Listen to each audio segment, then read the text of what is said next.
approved these, if I remember right, by email. So let's just go ahead and approve them again, so we'll have them on record that we've approved them. This is for March 16 and May 18. Yes. Make a motion, we approve the minutes for the meeting March 16, 2020, and May 18. I'll second that. All in favor, say aye. Aye. All right. We have payroll, the amount of $171,273.93. Hey, Bruce, do me a favor, I just remembered. If you get your microphone kind of closer to you, so he's recording back here. If you guys can get those where you can pick them up, so we can hold you on everywhere. Nick, you probably need to get yours somewhere close to you too. Oh, I don't like to be on the record. Gotcha now. If not, we'll just make it up like you said. There we go. That's fine. That's All right. it. And I know, you know, I've been in that boat a couple times. I make a motion to approve payroll for $171,273.93. I'll second that. All in favor, say aye. Next, we need to acknowledge receipt of the payroll claims accounts payable report in the amount of $135,449.06. Make a motion to acknowledge and receive the payroll claims in the amount of $135,449.06. Second. All in favor, say aye. Aye. Okay. And then we'll have to go do claims, we'll pass more on at the same time. We have claims in the amount of $226,641.51. I'll make a motion to approve claims in the amount of $226,641.51. Second. All in favor, say aye. Aye. All right, here they go.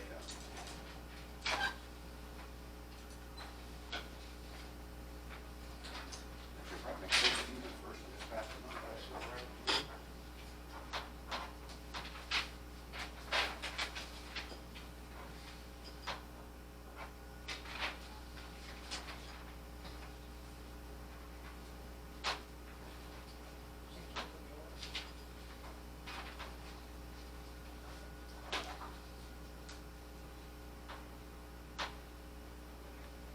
Is this the first? First.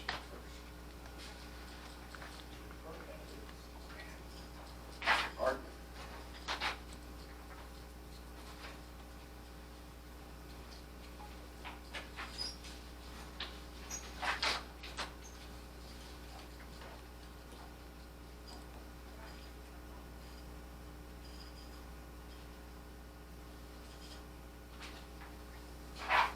All right. Do you have any hand-type checks? No entire structure. Then we have a service agreement with the Treasurer's Office. The Treasurer's not here. And what that is, that the people, the vendor that used to do our tax bills, printed them, they no longer were in business to do them. So they have a new vendor this time that printed out the tax bills, and we just needed the agreement to be signed. Is the amount the same as it was before? I think it's pretty close to that. Okay. I read that in your email, and I couldn't. I didn't recognize the name of the company. I've never heard of them. They're out of Revolver. Several documents here to be signed. Is this the bottom line here, $5,589.38? Yes. So a motion to approve.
See, I should have just left you there.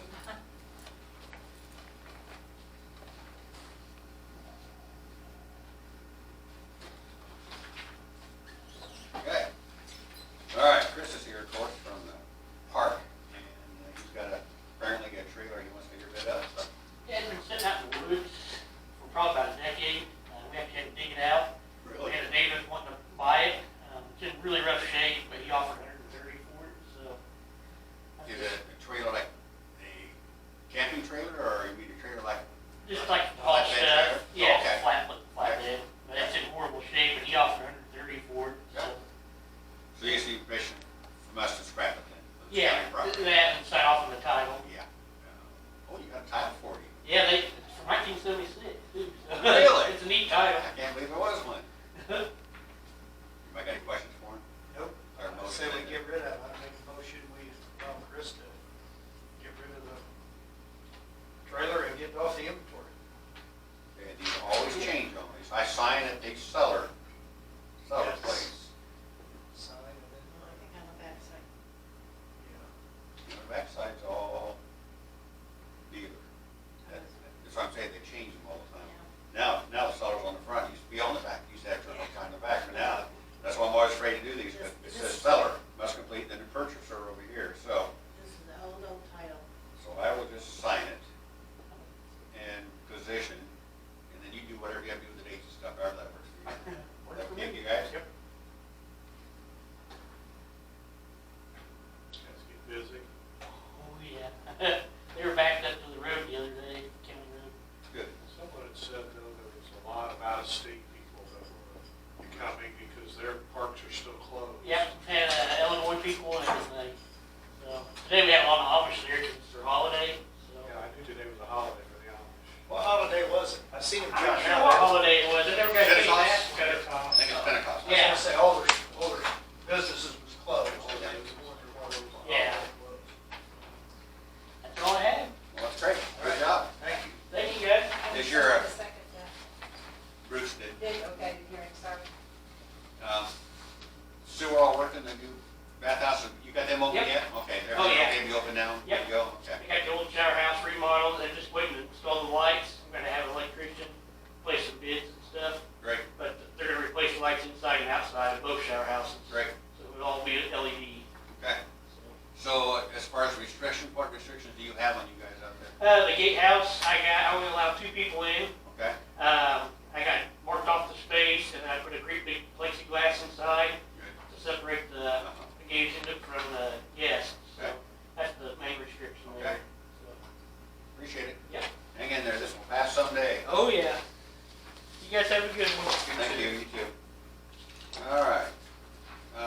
The letter, I don't need to read those, you guys have those, but just for the record, we had a request from a gentleman who lives up on 250 North, Mark Stuckey. And that road has been historically difficult. It's absolutely in a flat plain. There's no ditches for water to go anyplace. It would just hold water, and it was awful sometimes. It was incorrect in that it hadn't been worked on for years, because we did pull up the records from the highway department. It had been served many times, but I understand the frustration. I mean, it had a lot of rain this year, and it was just awful. So I talked to Randy about going up and trying to get that done. So they did go up. They did get up quickly. Things worked out that he could, because another job he was on, they had to wait because the piece of machinery they were using apparently broke, so they couldn't do what they were planning on doing. So they had a window to go over, so they did get it fixed pretty quickly. And he just wanted to thank us. Basically, it says, although I don't know who, I want to thank all the people involved, both county officials as well as the county highway workers that labored to make it happen. Sometimes things go right, and I believe in gratitude and recognition. They could have tabled it, done it next week, next month, or next year. They didn't. They rolled up their sleeves and got it done. Thank you for your time and consideration. It has made a difference. Well, it's nice to get a letter of appreciation. The highway department does do a good job. They're out every day, and they just don't get much recognition, because when you have a road in bad shape you want to fix today. But we got too many miles and too few people, but they do get there. I appreciate the letter from Mark. All right, we have a thing here about the painting on the lines. And it's about the bridge that we're doing on 41. Yeah. It says the work is scheduled to last through early November.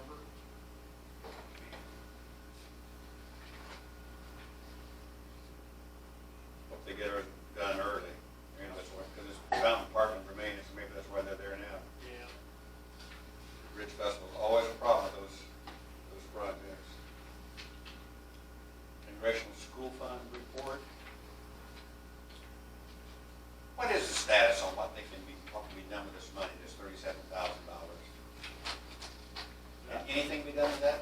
That's what I thought, so, it's just gotta sit there forever? Till Congress does away with it. No, we- What it was originally set up to do was to loan to property owners. It's almost like a bank situation.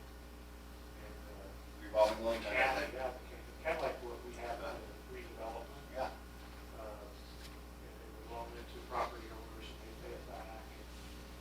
But, that went about 20 years ago, 25 years ago, so now it just sits there. The interest It part, makes $748 in interest. that goes to the schools. Okay. So they can, so they Because distribute all this that. land is the congressional school land that was sold back in Too funny. early 1900s or whenever it was, so. Too funny. You think we could just distribute that and have that gone? That seems true. So we just have to acknowledge that we've seen this. Then I send that in to state. If you send it to the state, so I make a motion, we approve the annual report of the congressional school fund. And I'll second that. We get to sign that thing.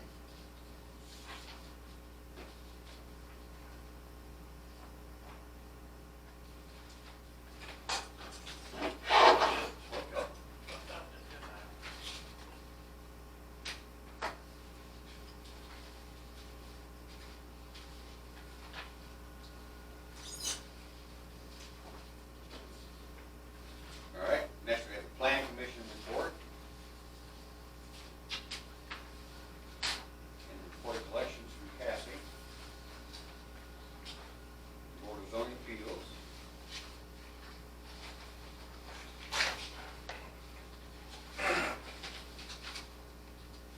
I have something to report on that, Joe. Yep. We decided a property owner to the zoning ordinance as far as a nuisance property. So there's a couple new court cases that we have pending as nuisance properties in Parke County. I don't know if that ever gets reported to you guys or not. I know, Dan said that that's something going on with the zoning also. Okay. Well, I think it's good to know this when we go along, you get a lot of questions about those things. It used to be nothing ever happened with those. About 10 years ago, we actually, when Stites was the, I think he was the first attorney for the board that actually took some to the judge and got some cases going, I think. So we've had 4 since I've been with her. Great. We have 2 pending, 2 have been resolved, so. Great. It's something we're working on that doesn't show up on your paper addresses. And really, that's the only experience we've had, and that was the only experience we wanted when I was on the board there, was the fact that once you finally took it to court, they cleaned it up, or they got rid of the mess, or they removed the hazard, which is all you ever wanted in the first place, but you couldn't That's do the it. goal, yeah. And I do that for some towns too, and sometimes it takes a little bit of It time, does. but It does. the judge has always been pretty good about making sure it gets done. Good, good. Okay, I'm looking at the list down here. Why don't we go ahead and do Randy? And then, because Julie's not gonna be here, Justin's not gonna be, I don't think, is Justin back there? No? So, Randy, why don't you come on up?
set for a month, Yeah.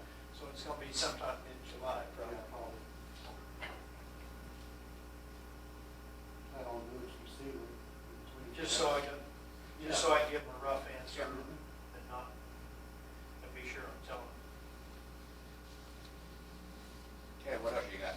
I've got a claim for bridge inspections, in the amount of, gross amount $60,088.56. DS Engineering, of course, the state's going to pay for 80% of that. And there's the out-cycle check too. Sorry, I didn't get up to you earlier. Or, Man, he's in a lot of trouble.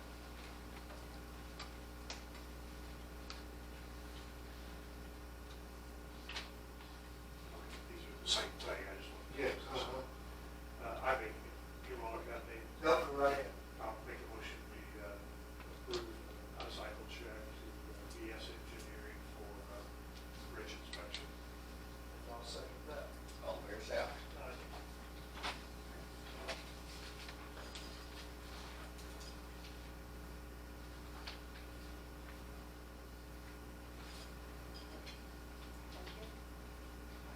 Okay, what else you got? I think that's all I have. Really? Well, I appreciate you guys getting out on 325, and I'm glad you see that hilltop too. That's the road where the oil has been changed, and it was it was, yeah, it was just come back up to the surface. It was slimy, it was sticky, it was like rolling on tar all the time.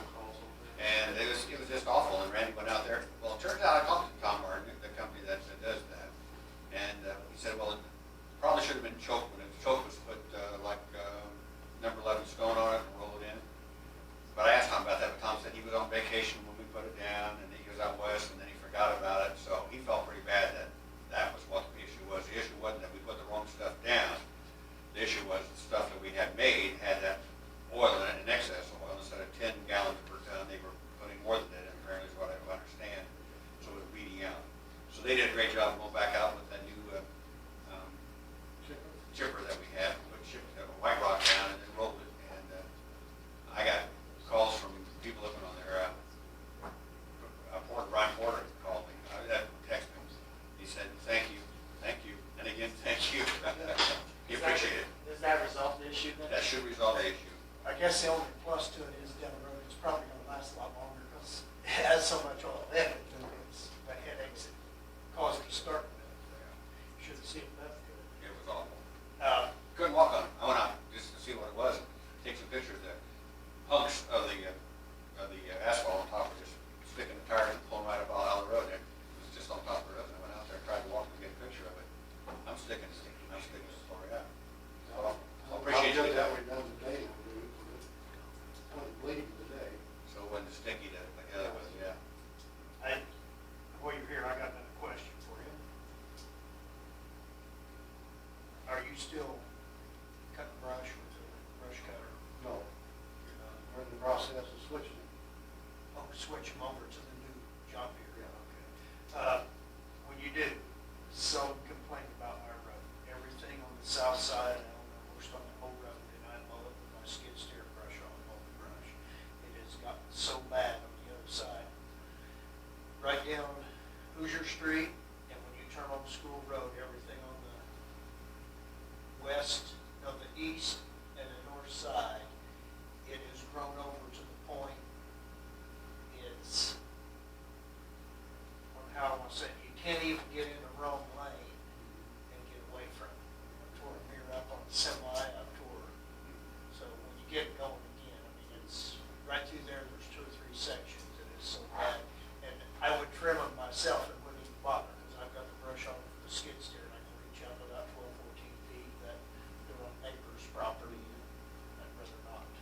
Any of the neighbors I do on that side of the road, they're aware, but I don't So have time. we get back, need to finish. Yeah, finish what you got started, but just keep that in the back, keep that in the back of your mind when you're back down that way. Okay. Did I did? That's all I've got. Well, that's pretty easy. Thanks. Yeah, we have that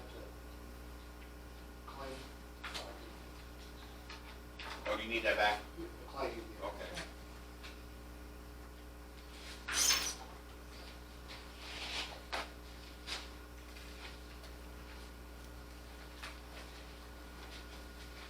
Thank you. Ask Justin to come in if you would. I'm holding Chris off to the end because we're gonna be a while with Chris. Come on up, Justin. We're gonna be a while with Chris. Have a good You evening. might wanna stick around with Chris too, if you have time, and if you don't, that's okay too, whatever you're gonna do. Thanks, Randy. Uh-huh. How are you? Good. So far by employees and inmates are still COVID free. By sick, 51 inmates, 92 beds in jail, so we still got room if we have to segregate or make different arrangements to separate people for medical reasons. We did talk to Fountain County Jail last week. They're wanting to transition into their new jail. Really? So we kind of put them off, but I think Friday we're going to take 11 or 12 of their inmates. We have a couple already. House them for a couple weeks. We got to try put them in their own block. Just Okay. How long will you have, you think? roughly 2 weeks. They thought that'd be enough to get all their new staff trained and Okay. ready to go. Pretty exciting. Yeah. So far our Board of Collections is $33,066.57. That's for our various fees, sheriff tax collection, sheriff fees, sex offender fees, etc. And we have been down the last couple months since we've had limited arrests due to this, but so far we've served 4,400 meals in the jail. That's down a little bit, so I guess basically all I have. Mine was pretty brief. Seem to be having an uptick lately in arrests, though. Yes, yes. Violent crimes, violent arrests, so.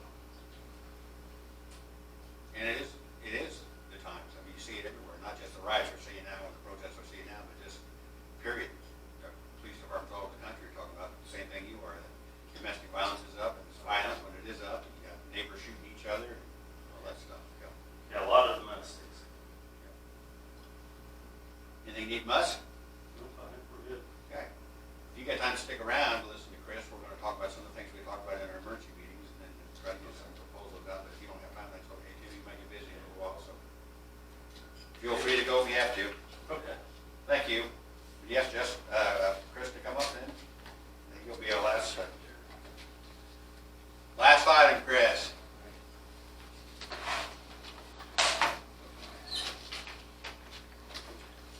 So there was a couple of things I was hoping to discuss with everyone. The first thing would be the COVID-19, the CARES Act. The process that we'd want to use to go through and validate and approve requests from the different departments and non-county entities.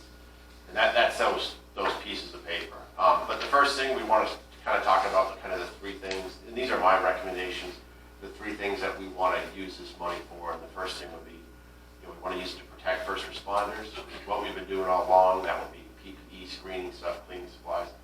The next thing, buying items and stuff that we need to reopen the county government, specifically what I labeled there, the courthouse.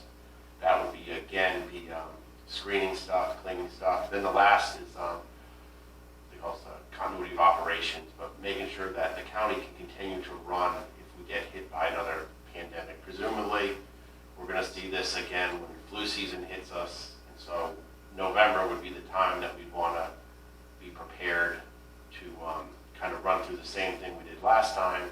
This time we have some money and experience, so we want to be able to make it so people could remote work, and that would be the big thing for the continued operations. Let's hold on for just a second.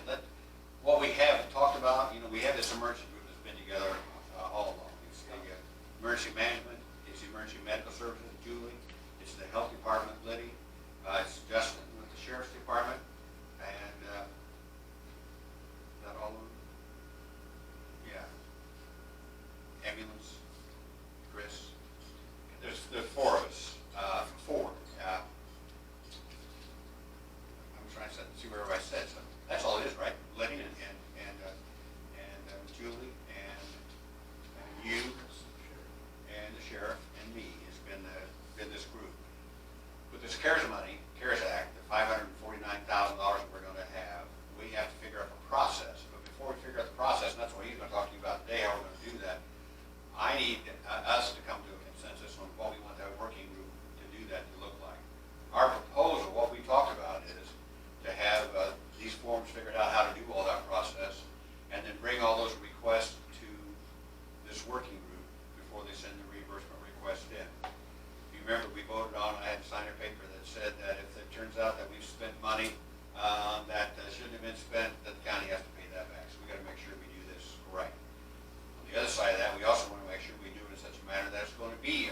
some counties are gonna get denied simply because they worded it wrong, said it wrong.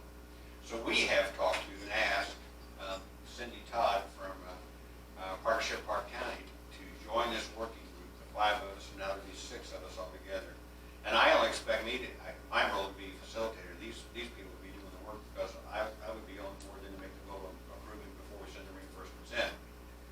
So my request then would be that we establish this working group to develop a process, which Chris is going to talk about, for handling the CARES money requests for reimbursements as they come in. So my request would be we create a working group to do that, and that working group would consist of Julie Lanzone of Emergency Medical Services, Lydia Wright from the Health Department, Chris O'Brien from Emergency Management, Justin Cole from the Sheriff's Department, and me as a representative of us on that working group. So that's my motion to approve that working group to handle the process of Do you want to add Cindy Todd? oh, it's and Cindy Todd, yes, great, yeah.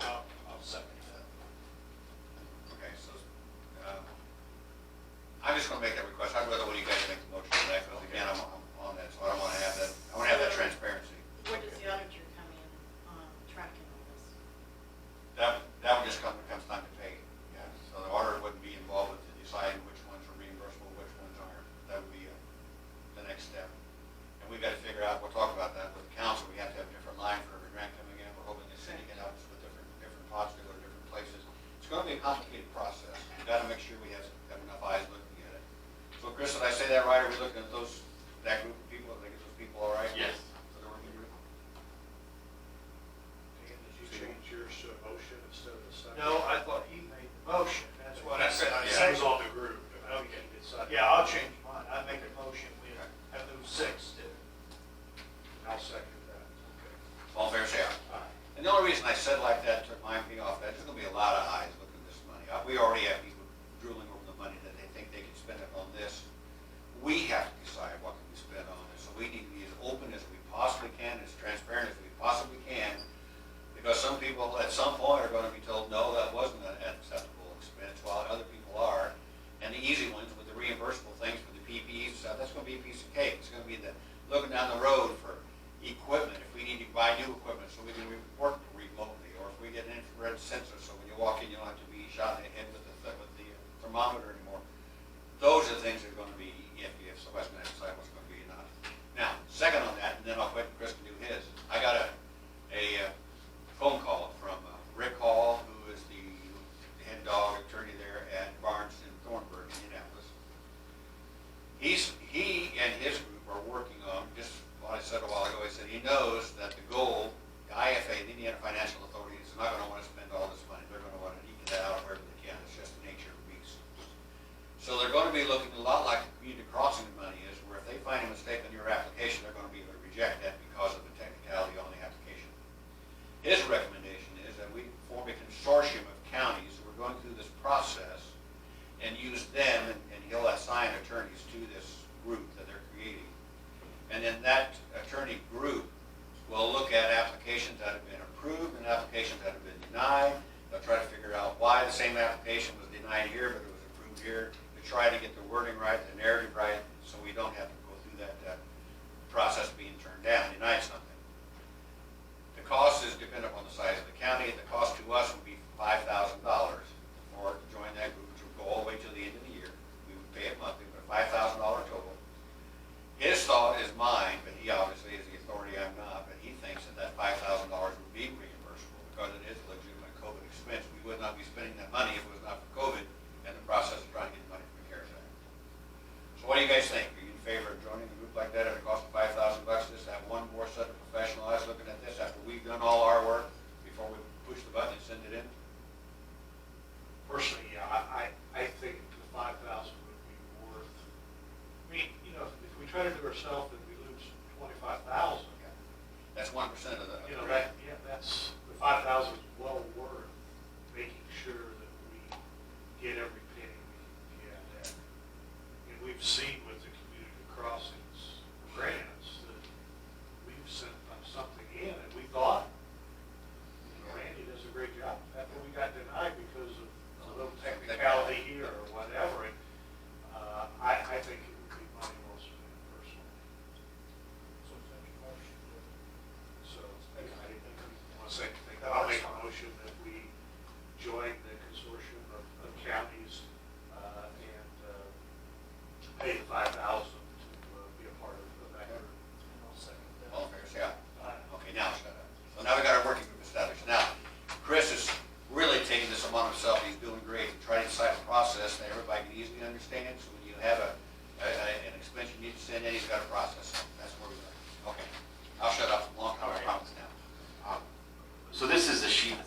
chart that starts in with requests in the top corner. And so basically, any of the department heads from the non-county entities would send a request in, and we have a form there. It's pretty simple. It's just pulling basic data that we'll need. Then we would review it. And when we review it, we want to look at, is this a valid COVID expense by what the state has set up? Do they have the proper documentation? Is it the right grant for this? Because there are some other grants out there that we want to use. We'd want to make sure that it kind of complies with what the commissioners are looking for priorities. We want to make sure that they're following procurement laws, so we have to follow both federal and state procurement laws, because this is actual federal money and can be audited by the Treasury Department. And then the last thing is we want to make sure that we don't buy something, for $1,000 now, and we got to pay $1,000 for the next 5 years. We don't kind of burden the county with a lot of sustainment costs. And we just want to be clear about those items and make sure everyone sees it and can make informed decisions. Next is, so we would make a recommendation, that working group, to the commissioners, whether to accept, go to a different grant, or not to accept. We would present those to you, just like the auditor's office presents claims. During the meetings, you guys would run through them, review them, and then approve them, at which point we take the approved ones back, we'd fill out the state form, which is there was 2 forms. There's a big one that has stuff on both sides that would go up to the IFC. We would, and then we would tell the requester that they could go ahead and buy it. They would go through the procurement stuff. We'd make sure most of these are going to be small things, so the procurement laws aren't going to be that cumbersome. But if there's a big item, we want to make sure those are followed. And then they would buy it. We would collect up the invoice, and so we'd have to work the reimbursement. So they would just file the claim the same way they would with the auditor. Fill out the claim form, put the original invoice. We'd also ask that they put the IFC form in there that the commissioners would have signed. That way, if there's an audit, it goes through. So that would be the auditor's office. On our side, we would keep information. So we would keep at Mercy Management, Heather and I would keep the request form, the Parke County request form. We'd want to keep the quotes to make sure that following procurement laws, a copy of the invoice, and then a copy of the state form. So I'm guessing that the Barnes and Thornburg would come in after the working group has agreed that this should be something to send to the commissioners. But we send it to them first, make sure everything's worded right, said right, then would come the commissioners to sign. Yes. From there. Yes, I should have that. And so, really, so we'd have, I hate saying we have 2 sets of books, we'd have 2 pieces of paper. One, we're just, in the auditor's office, we're just going through their normal stuff, but it would be managed, so they would just manage it like claims they normally do, where we would manage the grant aspect of it. Well, we understand at this point, we don't have to turn in the invoices and receipts when we have reimbursement, but we have to keep them so they can check us if we want to. So we have to have invoices, have to have receipts for everything. I mean, a lot of paperwork's going to be a headache. You're talking about a lot of stuff here. Any questions? Explains pretty good. Fully understand what you're doing. Okay, I don't know that we need to have a motion for this because we've got the working group. This is just how the working group's going to work. Yeah. And if we don't codify it as this is law, we can tweak it if we have to as we go along and come back to the commissioner and say we need to put another step in or something. So I think we just need to have a consensus that this is good to go. Appreciate the work. Anything else you need from us? Yes, so to make this more complicated, FEMA also has the public assistance program, which they will reimburse up to 75% of the cost. I talked about this before. And there should be some paperwork up there. This is the state form that I would need approved. We've already approved it for the federal, but now the state wants another form. The good thing about this would be that right now the state is saying that you can use your CARES Act money as the 25% of what the cost would be. So if you were to spend $1,000 for PPE, you could seek reimbursement through the public assistance program, get 75% of it, and then use the CARES Act. They did come through and say you could use the CARES. Yeah, I have a Great, because they were on the fence about that. They weren't sure. So that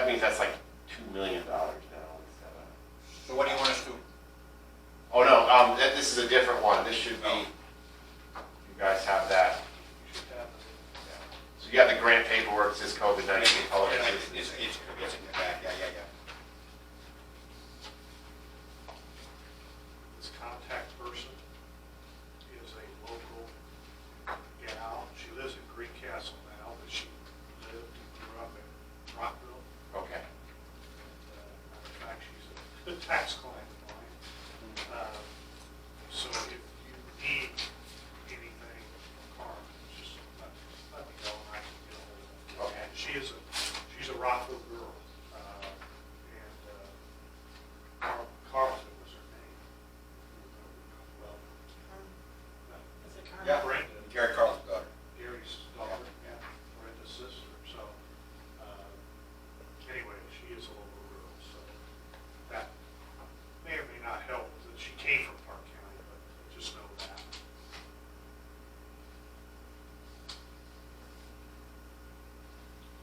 So, action you need from us is to approve this? Yeah. Yes, please. Is there a motion? I'll make a motion that we allow Chris to seek approval of the Public Assistance Program COVID-19 grant that is out there and available to us. And I'll second that. All in favor, say aye. Okay. That it? That's it, yes. Nice job, Chris. I really appreciate it. I Had no idea you was gonna get thrown in No. all this. thought you stepping up and doing this stuff. I don't know who would do it. I don't know who would have the expertise and skill to do it, so I appreciate it. Thanks. Yeah, thank you very much, Chris. Thanks, Chris. Any public comments? Our old lady has nothing to add to our, You said little lady. little old lady, yeah. Little old lady. Well, you mentioned the courthouse tomorrow night. Oh, yes, glad you said that. Oh, in fact, I got a couple other things, yeah. Emergency declaration, I took care of that, CARES Act, we got that, and so I got everything but that, perfect. Election night, right now the courthouse is closed to the public, so nothing changing on that. I think, and I think I talked to Bruce about this, and I think I sent an email to you on this. Election's not what it used to be, used to be up there, it was just packed with people watching the numbers come in. It's not so much anymore because it's digital now, it's kind of like wait till the end and shoot it up there, it's done. Used to be fun to watch the townships come in and you drive and watch them write the numbers down and you try to add out how you were doing that stuff. But there will be some candidates who will be on the edge, we're going to want to get the information as quickly as they can. I'm not opposed to opening it up. My suggestion is if we're going to open it up to the public at all, that we limit it to candidates and their immediate family. The workers, of course, media, of course, and then the presidents of each of the parties. That way, I think we keep the spacing in the courtroom. You know how the courtroom is. That's where we have our department head meetings. Just department head meetings was pretty full. So you guys, and Justin's going to get a security guard at the doors when they come in. So what do you guys think? Is that, I don't want to tell people they can't come on their night running for election, that they can't come see what the results are, but I don't think we need to open it to the public either. So what are your thoughts, Nick? I think you can do that. I mean, certainly, as long as you can keep the decent distance from each other. Right now, they have it roped off or quarantined off for open court, where Right. you're sitting 6 feet from each other already. And I think we should maintain. So you probably don't really need to change that, would be my opinion. In my opinion, also would be right now, guests to the courthouse, not the workers, but the guests are required to wear a mask. Are you okay with requiring a mask on it too? So we're not changing any rules really, other than letting those people involved with the election that night come So in and they see have it. the option of not coming in. They It's always not do. happening. Yeah. So, I mean, Can we do anything about them coming into our office and not wearing their mask properly? Like they're not covering up our whole nose and No, I would just suggest to them. that Well, they what do if they that. get belligerent? you guys, That's what you call that guy over there.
always talk about how small the virus is that it passes right through. Of course it does. Nothing's going to keep that virus out, but the virus isn't moving from this spot to this spot. It's being carried from this spot to this spot on the moisture molecules that you expel when you talk or when you breathe or whatever you do.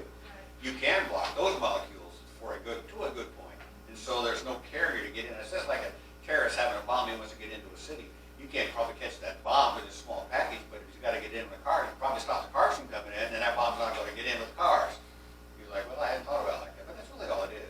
But I understand people being stressed by that. It's a stressful time. A lot of people have got their little cups full. My cup's full from other stuff. I understand that feeling.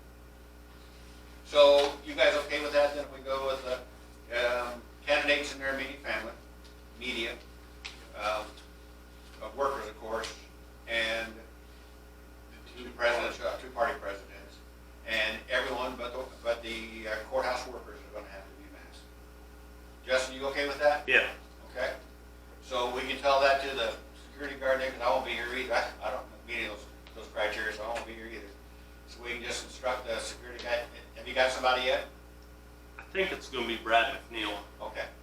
So if you can just explain that to who can, and somebody, I can't imagine them fighting over the fact they can't come in the courthouse, but you never know. I mean, What hours is that gonna be? 5 to, I figure 5 to about 8.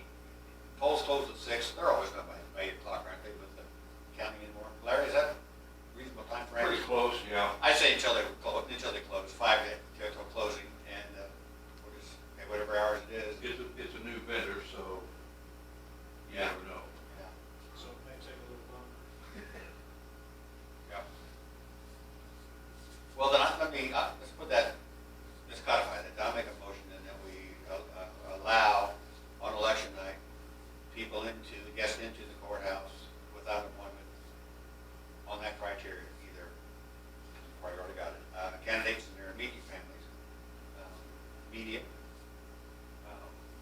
election workers, and presidents of the two parties. And everyone non-employee is required to wear a mask. That's my motion. I'll second. All in favor, say aye. Aye. Okay. Mr. Photographer back there, you got anything you want to add or questions you got? No, sir. Larry, nothing? Okay. Then comp time, are we tabling that? Yeah, that's what we'll do. That on short notice like this, we gotta talk with Nick on that too and get to figure out. We just gotta figure out how to fix it. We wanna fix it. Gotta make sure that we're not taking time away from somebody by, it's like Justin's case. I know that he's got people that they can't take time off. Well, Julie had time coming, she couldn't take it off. Cook had time coming, he couldn't take it. We don't want to take anything from anybody, but we gotta find some fair way. Yeah,